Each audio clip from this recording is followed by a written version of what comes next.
Skaties, parādīšu tev vienu lietu, ko man klienti ļoti bieži saka. Maniem klientiem patīk man rakstīt. Es tev parādīšu vienkārši 3 dažādas biznesus un reāli uz cipariem var apskatīties.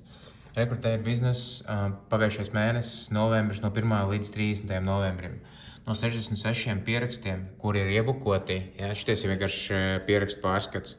166 booking kopā ir. 166 rezervācijas, no kuriem 125 tika iebukotas no klienta puses. Kur ir book by lead, tad no 166 pierakstiem šos iebukoja klients pats. Tā ir cits bizness. Te bija lielāks salons, 414 pieraksti.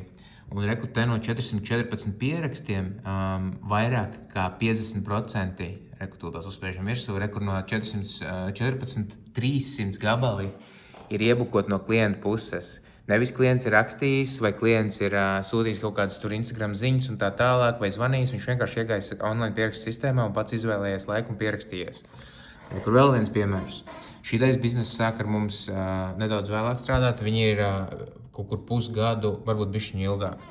Un viņi jau ir savus klientus pieredzinājuši līdz virs 50%. Tātad atkal pagājušais mēnesis, kur ir novembris, no 1. līdz 30. novembrim. Un mēs varam redzēt, ka no 197 pierakstiem 103, tātad vairāk kā puse, ir iebukojuši klienti. Nav tā, ka klientiem gribās tev zvanīt vai gribās sūtīt visu laiku ziņas un prasīt vienkārši, kad ir brīvs pieejams laiks. Vienkārši cipari rāda to, ka viņiem pašiem gribās ērti pierakstīties un nevienam nekas nav jādara. Un būs vēl tas, ka iedomājies, cik daudz laiks paiet. Es pagājušajā nedēļā runāju ar vienu cilvēku, arī salona īpašnieci. Un viņa saka, ka viņa pavada 1 līdz 2 stundas dienā reāli čatojot klientiem Instagramā, DM ziņās.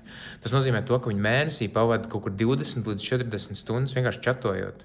To visu var vienkārši apiet.